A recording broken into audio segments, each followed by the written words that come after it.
Assalamualaikum warahmatullahi wabarakatuh. Saya Winda Aliska Naila Putri dengan NIM 3321044. Baiklah, pada video kali ini saya akan menjelaskan tentang teori produksi Islami. Di mana dalam teori produksi Islami ini kita akan menjelaskan tentang 5 bagian. Yang pertama yang akan kita bahas itu tentang konsep teori produksi Islami. Produksi adalah suatu proses kegiatan dalam siklus ekonomi untuk menghasilkan suatu produk, barang, ataupun jasa dengan memanfaatkan faktor-faktor produksi dalam waktu tertentu. Dalam teori produksi membahas tentang mengenai perilaku produsen dalam memaksimalkan keuntungan. Sementara dalam proses produksi menurut Islam, kita dalam melakukan produksi itu tidak boleh hanya memaksimalkan keuntungan, tapi juga harus memikirkan bagaimana kemaslahatan yang dicapai dengan adanya proses kegiatan produksi kita tersebut. Kemudian poin yang kedua akan kita bahas yaitu mengenai tentang teori produsen Islami. Dalam melakukan produksi, seorang produsen harus berpedoman kepada Al-Quran dan hadis. Yang mana yang harus dilakukan yang pertama yaitu dalam kegiatan produksi itu kita harus memperhatikan halal atau tidaknya barang yang akan kita produksi. Yang kedua, kita harus memperhatikan dalam bahwasannya dalam kegiatan produksi kita tersebut tujuan utamanya bukanlah untuk mendapatkan keuntungan semata, namun untuk mendapatkan kemaslahatan. Yang ketiga yaitu dalam hal produksi kita harus menghindari yang namanya kemudaratan.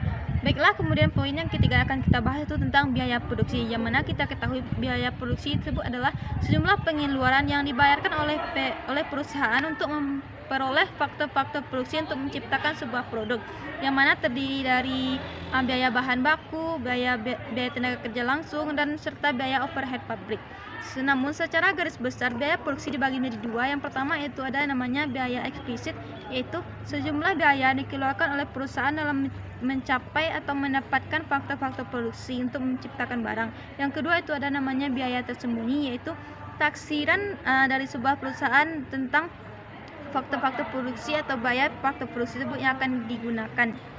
Materi berikutnya yaitu tentang efisiensi produksi dan skala ekonomi, yang mana kita ketahui efisiensi produksi itu adalah suatu perbandingan antara output dengan input berkaitan dengan penghasilan atau maksimal output dengan sejumlah input.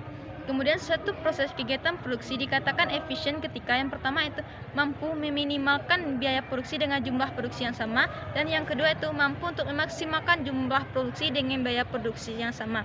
Kemudian materi yang terakhir tentu tentang perbandingan konsep produksi konvensional dengan konsep produksi Islami, yang mana jelas kita ketahui bahwasanya perbandingan jelas atau yang nyata yaitu dalam produksi konvensional lebih mengutamakan yang namanya keuntungan. Mereka berusaha untuk mendapatkan keuntungan sebesar-besarnya. Sementara dalam konsep produksi Islami lebih mengutamakan kepada kemaslahatan, di mana dalam proses produksinya kita tidak hanya mengejar keuntungan dunia namun juga keuntungan akhiratnya. Baiklah, mungkin cukup sekian pembahasan kita pada materi kali ini. Saya mohon maaf kalau ada kesalahan. Assalamualaikum warahmatullahi wabarakatuh.